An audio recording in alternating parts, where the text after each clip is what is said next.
Hello everyone, welcome to our YouTube channel. दोस्तों, हम लोग यूपी पीजीटी 2011 क्वेश्चन पेपर कर रहे थे और जिसमें 95 क्वेश्चन हम लोगों ने कंप्लीट कर लिया था। आज हमें क्वेश्चन नंबर 96 से आगे चलना है, तो चलिए स्टार्ट करते हैं। अगर आप चैनल पे नए हैं तो प्लीज चैनल को सब्सक्राइब कर लीजिए और वीडियो को लाइक और शेयर करना ना भूलें। चलिए, क्वेश्चन नंबर 96 है, which oxide of manganese is a base. तो देखिए, मैग्नीज का कौन सा ऑक्साइड है जो बेस होता है। तो जिसमें आपको दिया है एक Mn2O7, दूसरा आपको गिवन है MnO3, again MnO2 and again MnO।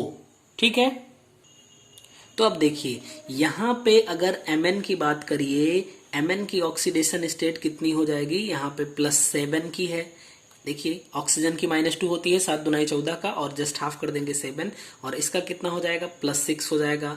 यहाँ पे आप देखेंगे तो +4 हो जाएगा, और यहाँ पे कितना हो जाएगा, ये +2 हो जाएगा। तो आपको पता है कि अगर किसी का ऑक्साइड है और ऑक्सीडेशन नंबर इंक्रीज कर रहा है तो उसके एसिडिक कैरेक्टर में भी इंक्रीमेंट होता है, यानी कि ये हो जाएगा, यानी Mn2O7 और MnO3 ये एसिडिक हो जाएगा, और MnO2 ये आपका एम्फोटेरिक हो जाएगा, यानी कि ना तो एसिडिक और ना ही बेसिक, आप ऐसा कह सकते हैं। यानी बचा आपका MnO, ये हो जाएगा बेसिक। तो आपका देखिए कौन सा सही आंसर हो जाएगा, ऑप्शन ए, MnO जो है वो मैग्नीज का बेसिक ऑक्साइड है। नेक्स्ट क्वेश्चन पे चलेंगे। क्वेश्चन नंबर 97 देखेंगे क्या है। 97 नंबर क्वेश्चन है, number of elements in first transition series is. First transition series में एलिमेंट आपको बताना है। ट्रांजिशन सीरीज मतलब कि T1 सीरीज हम इसको कह लें, तो इसमें 21 से लेके 30, एटॉमिक नंबर 21 से लेके 30 तक के एलिमेंट आते हैं। टोटल कितने हो जाएंगे, टोटल 10 एलिमेंट्स हो जाएंगे, यानी कि नंबर ऑफ एलिमेंट्स हम क्या बोल सकते हैं, 10 बोल देंगे। तो वैसे भी आप समझ लो ये डी ब्लॉक है, डी ब्लॉक में 3 series, T1, T2 and T3, जिसको first transition series, second transition series और थर्ड ट्रांजिशन सीरीज बोलते हैं। सारे में 10-10 इलेक्ट्रॉन होते हैं। क्यों? क्योंकि डी में 10 इलेक्ट्रॉन होते हैं। अगर एफ की बात की जाए तो इसमें 14 इलेक्ट्रॉन फिल हो सकते हैं, इसलिए एफ ब्लॉक के दोनों ही सीरीज में, यानी लैंथेनाइड में और एक्टिनाइड में 14 एलिमेंट्स हो जाएंगे। ठीक है ना। अच्छा, कौन कौन से एलिमेंट्स हैं आप लोगों को सभी को याद होगा, फिर भी हम बता देते हैं। Scandium, titanium, vanadium, chromium, manganese, iron, cobalt, nickel, copper, zinc. 21 से स्टार्ट होगा और 30 पे ये आके फिनिश हो जाएगा। तो आपका कौन सा ऑप्शन सही हो जाएगा, ऑप्शन बी सही होगा। नेक्स्ट क्वेश्चन पे चलेंगे। क्वेश्चन नंबर 98 देखेंगे। Poisonous element for human body is. Human body के लिए कौन सा जो एलिमेंट है जो गिवन है, पॉइजनस है, जिसमें आपको एक दे दिया है Hg, दूसरा Pb और तीसरा आर्सेनिक, और चौथा ऑप्शन है ऑल ऑफ दीज।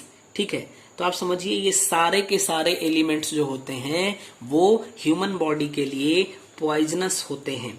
Hg जब मेथिल के साथ में रिएक्शन करता है, कंबाइन होता है, तो फिर वो मिनीमाटा, ठीक है, मिनीमाटा डिजीज का कारण बन जाता है, सबसे बड़ा कारण है ये। ठीक है, लेड की बात करेंगे तो ये वीकनेस करता है, यानी वीकनेस आप लिख सकते हैं, वीकनेस, और साथ में ये ब्रेन को डैमेज करता है। ठीक है, आर्सेनिक की अगर आप बात करेंगे तो ये लंग्स को, हार्ट को डैमेज करता है। ठीक है, लंग्स और हार्ट से रिलेटेड डिजीज क्रिएट करता है। तो आपका ऑप्शन यहाँ पे डी होगा, यानी कि all of these are poisonous to human body. ठीक है, नेक्स्ट क्वेश्चन पे चलेंगे। Next question is 99th number question. देखिए क्या है। For thyroid gland essential element is. तो थायराइड ग्लैंड जो होती है, थायराइड ग्लैंड, इसके लिए जो एसेंशियल एलिमेंट होता है वो होता है क्या, आयोडीन होता है। अगर आयोडीन की कमी हो जाए तो एक डिजीज हो जाएगी और उसका नाम है ग्वाइटर। ठीक है, यानी कि थायराइड ग्लैंड जो है उसके लिए सबसे एसेंशियल एलिमेंट है आपका आयोडीन, और आयोडीन की कमी से ग्वाइटर यानी घेंघा रोग हो जाता है। तो आपका कौन सा ऑप्शन सही हो जाएगा? ऑप्शन सी सही होगा। नेक्स्ट क्वेश्चन पे चलेंगे, क्वेश्चन नंबर 100 देखेंगे क्या है। When pH reduces then oxygen binding power of hemoglobin, यानी कि कह रहा है अगर pH रिड्यूस कर जाए तो हीमोग्लोबिन की जो ऑक्सीजन से बाइंडिंग पावर है वो क्या हो जाएगी। तो आप समझिए CO2 बॉडी में जो है वो H2O से रिएक्शन करके H2CO3 का फॉर्मेशन करता है, यानी कि ये है कार्बोनिक एसिड। क्या है? Carbonic acid. ठीक ना, कोई दिक्कत नहीं। अब अगर कार्बोनिक एसिड यानी बॉडी में CO2 ज्यादा हो गया तो कार्बोनिक एसिड ज्यादा हो जाएगी। इसका मतलब जो ब्लड है, ब्लड में अगर H2CO3 ज्यादा हो गया तो इसका मतलब इसका pH जो है वो रिड्यूस कर जाएगा, और अगर pH रिड्यूस कर जाएगा तो जो ऑक्सीजन है उसकी हीमोग्लोबिन की ऑक्सीजन बाइंडिंग कैपेसिटी डिक्रीज कर जाएगी। ठीक है, क्या हो जाएगी इससे आगे देखेंगे, decreases the oxygen binding power of haemoglobin. ठीक है ना, यही उलट के कर अगर आप देख लीजिए कि अगर यहां पे देखिए जो ब्लड है, ब्लड का पीएच रिड्यूस ना करके क्या करता है, इंक्रीज करता है। तो अगर ये इंक्रीज कर जाएगा तो देखिए पीएच रिड्यूस किया है यानी डिक्रीज किया है तो हीमोग्लोबिन की ऑक्सीजन बाइंडिंग पावर डिक्रीज की है। अगर ये इंक्रीज करेगा तो ये भी इंक्रीज कर जाएगी। ये बात आप जानते रहिए। तो आपका ऑप्शन ए सही हो जाएगा, यानी डिक्रीज करती है। नेक्स्ट क्वेश्चन पे चलेंगे। Next question is 101 number question. क्या है? Molybdenum is not found in. तो मॉलिब्डेनम जो होता है इसको मॉलिब्डेनम इसको एमओ से रिप्रेजेंट किया जाता है। इसका आपको पता है ये प्रमोटर की तरह यूज किया जाता है। ठीक है, प्रमोटर की तरह ये यूज किया जाता है सबसे पहली बात। और ये एक एसेंशियल एलिमेंट होता है, यानी कि essential trace element which found in human body. तो हम ये लिख सकते हैं फाउंड इन ऑल ऑर्गेनिज्म। ठीक है, सभी जीवों में ये पाया जाता है। और एक बात और कि ये मिलीग्राम में यानी बहुत ही सूक्ष्म मात्रा में ये होता है। ठीक है, but this is not found in green algae. ये ग्रीन एल्गी में नहीं प्रेजेंट होता है और आपका बी ऑप्शन बिल्कुल सही हो जाएगा। ठीक है ना, नेक्स्ट क्वेश्चन पे चलेंगे, देखेंगे क्या है।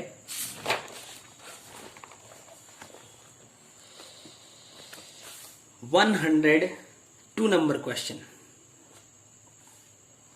सल्फाइट इज, सल्फाइट बताना है आपको। तो आप समझिए S+- SO3 SO4 इन तीनों में थोड़ा सा कंफ्यूजन कभी कभी हो जाता है कुछ लोगों को। तो देखिए जो S होता है डबल-, इसको बोलते हैं सल्फाइड आयन। ठीक है, SO3 को बोलते हैं सल्फाइट आयन, और SO4 को बोलते हैं सल्फेट। तो आई होप कि आपको अच्छे समझ में आ गया होगा। और SO3 को सल्फाइट बोलते हैं, यानी डी ऑप्शन आपका सही होगा। नेक्स्ट क्वेश्चन पे चलेंगे, 103 number question. Colour of Ni2+ is, यानी कि निकिल 2+ का कलर कैसा होता है। तो निकिल 2+ का जो कलर होता है ये ग्रीन कलर का होता है। ठीक है, आपका ऑप्शन जो है वो बी सही होगा। नेक्स्ट क्वेश्चन पे चलेंगे। 104th नंबर क्वेश्चन देखेंगे क्या है। Sodium is usually kept under. तो आपको पता है कि सोडियम बहुत रिएक्टिव होता है, इसलिए इसको केरोसिन ऑयल में रखा जाता है। ठीक है, तो sodium is more reactive, so it kept in kerosene oil. ठीक है, इसलिए इसको केरोसिन ऑयल में रखते हैं। बी ऑप्शन आपका सही हो जाएगा। 105th नंबर क्वेश्चन देखेंगे। An aqueous solution of copper sulphate is, यानी कॉपर सल्फेट का एक्वस सॉल्यूशन कैसा होता है। ठीक है, तो देखिए कॉपर सल्फेट यानी CuSO4, एक्वस मतलब कि इसका H2O से रिएक्शन करवाइए, तो देखिए क्या होगा। यहां से OH इस Cu के साथ में जाएगा, CuH होल ट्वाइस, प्लस यहां से H2SO4 का फॉर्मेशन होगा। इसको रिएक्शन को बैलेंस कर दीजिए। CuOH होल ट्वाइस जो है ये एक वीक बेस है, और H2SO4 जो है ये एक स्ट्रॉन्ग एसिड है। तो स्ट्रॉन्ग एसिड और वीक बेस जब होगा तो इससे जो सॉल्यूशन होगा वो कैसा हो जाएगा। जो स्ट्रॉन्ग होगा उसका करेक्टर आएगा, यानी कि एसिडिक हो जाएगा, और आपका ए ऑप्शन बिल्कुल सही होगा। नेक्स्ट क्वेश्चन पे चलेंगे। 106 नंबर क्वेश्चन देखेंगे। Chromyl chloride test gives. तो आप देखिए क्रोमिल क्लोराइड टेस्ट क्या होता है। क्रोमिल क्लोराइड टेस्ट, तो सबसे पहली बात आप समझिए कि क्रोमिल क्लोराइड टेस्ट जो होता है ये क्लोरीन आयन के कन्फर्मेशन के लिए किया जाता है। ठीक है, तो confirmation of Cl minus, chlorine minus के कन्फर्मेशन के लिए क्रोमिल क्लोराइड टेस्ट किया जाता है। इसमें होगा क्या, K2Cr2O7 और कोई साल्ट ले लेंगे, कोई आयनिक साल्ट लेंगे हम, और H2SO4 के साथ में रिएक्शन करवाएंगे, तो हमें फॉर्म क्या हो जाएगा, क्रोमिल क्लोराइड, यानी CrO2Cl2 और साथ में KHSO4 एंड Na है, तो NaHSO4 एंड प्लस H2O। मैं रिएक्शन बैलेंस नहीं कर रहा हूं, ये है आपका CrO2Cl2 क्रोमिल क्लोराइड, तो ये रेड कलर का फ्यूम फॉर्म करेगा। ठीक है, रेड कलर का फ्यूम का फॉर्मेशन करता है। अब ये क्रोमिल क्लोराइड जो है यानी CrO2Cl2, अगर हम इसको NaOH के साथ में रिएक्शन करवाएं तो Na2CrO4 और ये आपका बन जाएगा NaCl और साथ में H2O। ठीक है, तो इसकी वजह से यानी ये बनेगा आपका सोडियम क्रोमेट। तो ये किस कलर का होता है, येलो कलर का होता है, येलो कलर का ये होता है।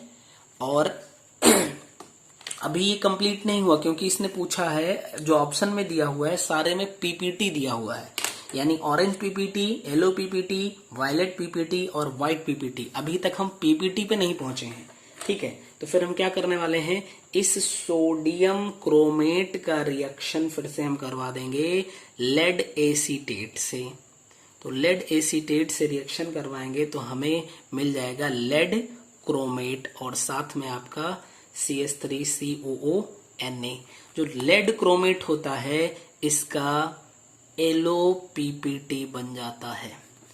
ठीक है, तो पूछा था हमसे क्या मिलेगा, यानी येलो कलर का पीपीटी मिलेगा। यहाँ पे बी ऑप्शन सही हो जाएगा।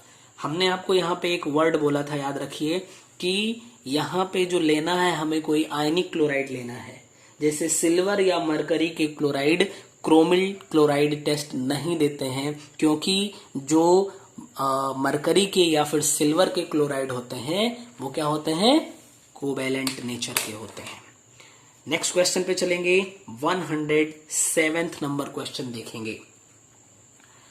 नेस्लर रिएजेंट इज, तो ये काफी अच्छा क्वेश्चन है और सिंपल सा क्वेश्चन है।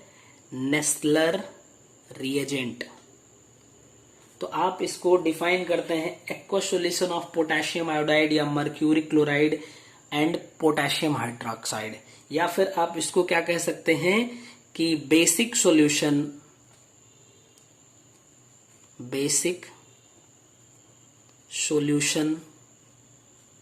ऑफ पोटेशियम आयोडाइड यानी KI एंड मर्क्यूरी क्लोराइड तो HgCl2। अगर इसका रिएक्शन बनेगा तो K2HgI4 एक बन जाएगा और साथ में KOH कर लीजिए। इसी को बोला जाता है नेस्लर रिएजेंट। तो आप देखिए कौन सा आपका ऑप्शन सही होगा, बी ऑप्शन सही हो जाएगा। ये किया क्या जाता है, ये अमोनिया के प्रेजेंस को देखने के लिए ये टेस्ट किया जाता है। Means this test is used या it is used to check the presence of ammonia. Ammonia के प्रेजेंस को चेक करने के लिए इसका यूज किया जाता है। नेक्स्ट क्वेश्चन पे चलेंगे। 108th नंबर क्वेश्चन देखेंगे क्या है। Strongest acid amongst HCl and HBr and HI is. तो आप देखिए हमें पता है जैसे जैसे टॉप टू बॉटम चलेंगे तो टॉप टू बॉटम चलने पे क्या होगा, एक है HF, HCl, HBr, HI। तो देखिए हाइड्रोजन तो सब जगह सेम है, यानी फ्लोरीन, क्लोरीन, ब्रोमीन, आयोडीन, इनकी इलेक्ट्रोनिगेटिविटी डिक्रीज कर रही है, तो इनके बीच के बॉन्ड जो है, इनकी बॉन्ड की लेंथ भी इंक्रीज कर रही है। और अगर बॉन्ड की लेंथ इंक्रीज कर रही है तो हाइड्रोजन को रिलीज करना यहां से थोड़ा इजी हो जाएगा। और हाइड्रोजन के रिलीजमेंट के बेस पे ही हम एसिडिक कैरेक्टर को डिफाइन करते हैं, तो यही हो जाएगा एसिडिक कैरेक्टर। यानी कि जो HI है वो सबसे स्ट्रॉन्गेस्ट एसिड होगा। आप चेक करिए कौन सा ऑप्शन सही है आपका, सी ऑप्शन सही हो जाएगा। नेक्स्ट क्वेश्चन पे चलेंगे। 109th नंबर क्वेश्चन देखेंगे। ब्लड कंटेन्स यानी कि ब्लड में क्या प्रेजेंट होता है। तो हमें पता है कि जो ब्लड होता है उसका pH यानी कि ब्लड का pH जो होता है वो 7.35 से 7.45 की रेंज में होता है। 7.35 से 7.45 की रेंज में होता है, ठीक है ना, कोई दिक्कत नहीं। इसका मतलब इससे क्या पता चला कि ये स्लाइटली बेसिक होता है, थोड़ा सा बेसिक नेचर का होता है। और ऐसा क्यों होता है, due to presence of HCO3 minus. अभी आपने देखा कि H2CO3 का फॉर्मेशन होता है यानी कार्बोनिक एसिड का, तो ये क्या करेगा, जो HCO3 माइनस आयन होता है ये ब्लड में डिसॉल्व हो जाता है और इसलिए ब्लड का pH जो है वो स्लाइटली थोड़ा सा बेसिक हो जाता है, ठीक है। तो आपका कौन सा ऑप्शन सही हो जाएगा, बी ऑप्शन सही हो जाएगा। नेक्स्ट क्वेश्चन पे चलेंगे। 110th नंबर क्वेश्चन देखेंगे। CO contains. CO का मतलब होता है कार्बन मोनोऑक्साइड, कार्बन मोनोऑक्साइड इसको बोलते हैं आप। कंटेन्स यानी single bond, double bond, triple bond, ऐसा करके इसमें लिखा हुआ है। तो आप देखिए इसमें एक है कार्बन, एक है ऑक्सीजन। इसका 6 एटॉमिक नंबर होता है, इसका 8 होता है। दोनों को ऐड करेंगे तो 14 इसमें इलेक्ट्रॉन्स आ जाएंगे। 14 इलेक्ट्रॉन्स के लिए देखिए फुल इलेक्ट्रॉनिक कॉन्फ़िगरेशन करने की आपको जरूरत नहीं है। अगर कार्बन का ही इलेक्ट्रॉनिक कॉन्फ़िगरेशन करेंगे 1s2 2s2 2p2 और ऑक्सीजन का करेंगे 1s2 2s2 2p4। यानी कि अगर यहाँ पे कार्बन देखा जाए तो इसके पास 2 इलेक्ट्रॉन हो जाएंगे। ऑक्सीजन देखिए तो इसमें 1 2 3 एंड 4 इलेक्ट्रॉन हो जाएंगे, ठीक है। सारे के सारे इलेक्ट्रॉन सबसे पहले एंटी बॉन्डिंग में जाएंगे। देखिए ये 14 इलेक्ट्रॉन है यानी 7 से कम, तो यहाँ पे जो सिस्टम बनेगा वो ऐसा बनेगा। और फिर वापस से आप इसी को ऐसे पलट दीजिए, तो पलटेंगे तो डबल वाला नीचे हो जाएगा और सिंगल वाला ऊपर हो जाएगा। यहां से आप इसको ज्वाइंट कर सकते हैं ऐसे। मैं आपको बना के दिखा रहा हूं, ये एमओटी के अकॉर्डिंग होगा। अब इसमें 1 इलेक्ट्रॉन यहां से 1 इलेक्ट्रॉन यहां से, सारे के सारे इलेक्ट्रॉन जाएंगे। तो देखिए टोटल कितने हो जाएंगे, 2 इलेक्ट्रॉन यहाँ पे थे, 4 यहाँ पे, 4 2 6 के 6 इलेक्ट्रॉन यहाँ पे आ गए। जो एनर्जी कम है यानी इसको बोलते हैं बॉन्डिंग ऑर्बिटल और इसको बोलते हैं एंटी बॉन्डिंग ऑर्बिटल। ठीक है, तो अब हम कैसे निकालते हैं, जो बॉन्ड ऑर्डर होता है, bond order is equal to half into number of electron in bonding minus number of electron in anti bonding. तो देखिए हाफ इंटू बॉन्डिंग में तो 6 इलेक्ट्रॉन है, एंटी बॉन्डिंग में कोई इलेक्ट्रॉन नहीं है, यानी कि 3 हो जाएगा। यहाँ पे बॉन्ड ऑर्डर 3 हो जाएगा। और वैसे भी अगर हम स्ट्रक्चर ड्रा करें तो C और O के बीच में क्या होता है, 2 डबल बॉन्ड प्रेजेंट होते हैं और यहाँ पे एक कोऑर्डिनेट बॉन्ड प्रेजेंट होता है। तो टोटल यहाँ पे 3 बॉन्ड है, तो ट्रिपल बॉन्ड हो जाएगा, यानी कि आपका C ऑप्शन सही हो जाएगा। नेक्स्ट क्वेश्चन देखेंगे 111th नंबर, एम्फीप्रोलिक सॉल्वेंट। एम्फीप्रोलिक या इसी को आप बोल सकते हैं एम्फोटेरिक सॉल्वेंट। एम्फोटेरिक सॉल्वेंट का मतलब ये हुआ कि जो हाइड्रोजन को रिलीज भी कर सके, हाइड्रोजन को गेन भी कर सके, यानी कि मतलब ये हुआ कि जो एसिड की तरह भी बिहेव करे और बेस की तरह भी बिहेव करे, उसी को आप बोलते हैं एम्फोटेरिक। ठीक है, और H2O जो होता है ये स्ट्रॉन्ग एसिड के साथ में बेस की तरह बिहेव करता है, और वीक एसिड किसी वीक एसिड से साथ में ये किसकी तरह बिहेव करता है, एसिड की तरह, यानी कि ये दोनों एसिड और बेस दोनों की तरह बिहेव करता है। तो H2O आपका सही आंसर हो जाएगा। ठीक है, नेक्स्ट क्वेश्चन पे चलेंगे। 112 नंबर क्वेश्चन देखेंगे। PEPH डायग्राम देखिए क्या है। 112 PEPH डायग्राम। तो जो PEPH डायग्राम होता है इसको हम पोटेंशियल pH डायग्राम भी बोलते हैं, या इसी को पावर बायक्स, ठीक है, पावर बायक्स डायग्राम भी बोला जाता है। ठीक है, ये इलेक्ट्रोकेमिस्ट्री का टॉपिक है, ये इलेक्ट्रोकेमिस्ट्री का टॉपिक होता है। तो आप देख लीजिए, ये आपका केवल नेम पूछा था, PEPH डायग्राम को हम पावर बैक्स डायग्राम बोलते हैं, और आपका ए ऑप्शन सही हो जाएगा। शायद थोड़ा सा कम दिखा, अभी दिख रहा होगा आप लोगों को। 113 नंबर क्वेश्चन पे चलेंगे।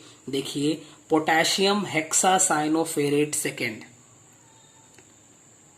Potassium hexacyanoferrate second. ठीक है, तो आप देखिए पोटेशियम है यानी K कर दीजिए, हेक्सा मतलब 6, साइनो यानी CN तो 6 हो जाएगा, फेरेट यानी Fe हो जाएगा। यहाँ पे सेकेंड का मतलब समझिए कि इसकी ऑक्सीडेशन स्टेट 6 है, सॉरी 2 है, तो 6 में से कितना हटा दिया जाए कि 2 हो जाए, यानी 4 हटाया जाए तो 4 प्लस आएगा, ये 4 प्लस इसके पास आ जाएगा, K4FeCN होल 6 हमारा सही आंसर बन जाएगा। यानी देखिए ये किस ऑप्शन में दिया है, C ऑप्शन में गिवन है। ठीक है, नेक्स्ट क्वेश्चन पे चलेंगे। 114th number question, electronic configuration of an element is 4f14 5d7 6s2, it is placed in which block in periodic table. देखिए 4f14 5d7 एंड 6s2 ये गिवन है। तो देखिए हम इसको थोड़ा सा और अच्छा कर सकते हैं। 4f तभी स्टार्ट होता है कब, जेनान के बाद में, यानी हम इसके पहले जेनान भी लगा सकते हैं। अब हमारा कंप्लीट इलेक्ट्रॉनिक कॉन्फ़िगरेशन हुआ। ये फील्ड है, ये फील्ड है, यानी कि इलेक्ट्रॉन की फिलिंग किस में हो रही है, डी में हो रही है, तो ये डी ब्लॉक का एलिमेंट हो जाएगा। ठीक है, डी ब्लॉक का एलिमेंट ये हो जाएगा, आपका सी ऑप्शन सही होगा। 115th नंबर क्वेश्चन पे देखेंगे, डायामैग्नेटिक आयन इज। ठीक है, तो आप जानते हैं डायामैग्नेटिक किसे बोलेंगे, डायामैग्नेटिक। यहां पे गिवन है आपको Zn2+, Cu2+ एंड Ti2+।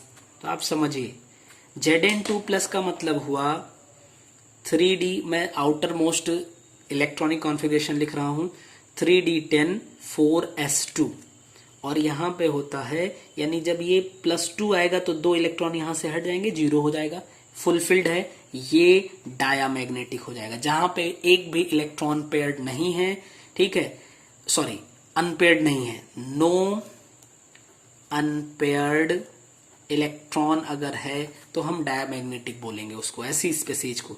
यहां पे देखिए 3D10 और 4s1 होता है, लेकिन 2 निकल जाएगा तो ये 0 हो जाएगा और ये 9 हो जाएगा। जैसे 9 हुआ, एक अनपेयर्ड इलेक्ट्रॉन हो गया, ये पैरामैग्नेटिक हो गया। यहाँ पे अगर हम अनपेयर्ड इलेक्ट्रॉन को लिखें तो यहाँ पे 0, इसमें 1 आ जाएगा। इसकी बात करें टाइटेनियम, यानी 3D2 4s2 होना चाहिए, ये 0 हो जाएगा, 2 के दोनों इलेक्ट्रॉन यहाँ पे अनपेयर्ड हो जाएंगे, यानी कि ये पैरामैग्नेटिक हो जाएगा। तो डायामैग्नेटिक आपका Zn2+ है, ए ऑप्शन सही हो जाएगा। उम्मीद है कि आपको अच्छे से समझ में आ रहा होगा। नेक्स्ट क्वेश्चन पे चलेंगे, 116th number question, plaster of Paris. देखिए कितनी बार, हमें तो हर साल ये मिल रहा है, प्लास्टर ऑफ पेरिस की बात करेंगे। ठीक है, प्लास्टर ऑफ पेरिस को हम क्या बोलते हैं, कैल्शियम सल्फेट हेमी हाइड्रेट। ठीक है, यानी कि calcium sulphate Hemy hydrate CaSO4 और हाफ H2O, इसी को हम POP या प्लास्टर ऑफ पेरिस बोलते हैं। आपका डी ऑप्शन सही होगा। नेक्स्ट क्वेश्चन पे चलेंगे, क्वेश्चन नंबर 117 देखेंगे। Colour of COCl3.6H2O, COCl3.6, sorry H2O नहीं है, NH3 है, 6NH3, इसका कलर कैसा होगा, तो ये एक कोऑर्डिनेट कंपाउंड है, कोऑर्डिनेट कंपाउंड है, और इसका जो कलर होता है वो येलो कलर होता है। ठीक है, वर्नर साहब ने इस पे ही वर्क किया था। नेक्स्ट क्वेश्चन पे चलेंगे। Next question is 118th number question. क्या है, मोस्ट बेसिक इज, इसमें आपको सारे के सारे एल्कली मेटल के हाइड्रोक्साइड दिए हैं। तो अगर हम टॉप टू बॉटम चलेंगे, LiOH, NaOH, KOH, RbOH और ऐसे ही CSOH होगा। ठीक है, तो जैसे जैसे हम टॉप टू बॉटम चलेंगे, बेसिक कैरेक्टर क्या होता है, इंक्रीज करता है, यानी कि बेसिक नेचर यहां से इंक्रीज करेगा। तो पूछा क्या है, सबसे ज्यादा बेसिक कौन होगा, तो जो आपके ऑप्शन में दिया हो, यानी RbOH गिवन है, तो यही आपका सही आंसर होगा, यानी डी ऑप्शन सही हो जाएगा। नेक्स्ट क्वेश्चन पे चलेंगे, 119th नंबर क्वेश्चन क्या है, oxidation number of Ni in NiCO whole 4। NiCO whole 4 में निकिल की ऑक्सीडेशन स्टेट बतानी है। तो देखिए ये एक न्यूट्रल लिगेंड है, तो इसकी ऑक्सीडेशन स्टेट 0 हो जाएगी, इसलिए इस कंपाउंड में जो निकिल की ऑक्सीडेशन स्टेट है वो 0 हो जाएगी, यानी आपका कौन सा ऑप्शन सही हो जाएगा, ए ऑप्शन सही हो जाएगा। नेक्स्ट क्वेश्चन पे देखेंगे, 120 number question, in SF6 molecule bond angle is. तो देखिए SF6 मॉलिक्यूल की बात करें तो इसमें sp3d2 हाइब्रिडाइजेशन हो जाएगा। कैसे, देखिए S के पास 6 है, यानी 1 2 3 4 5 6 ऐसे ही बना लीजिए।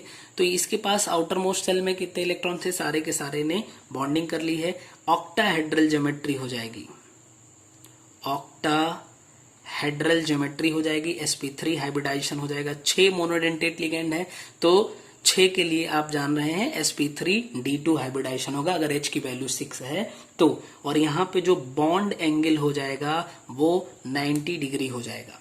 ठीक है, चलिए 121 नंबर क्वेश्चन पे चलेंगे और देखेंगे क्या है।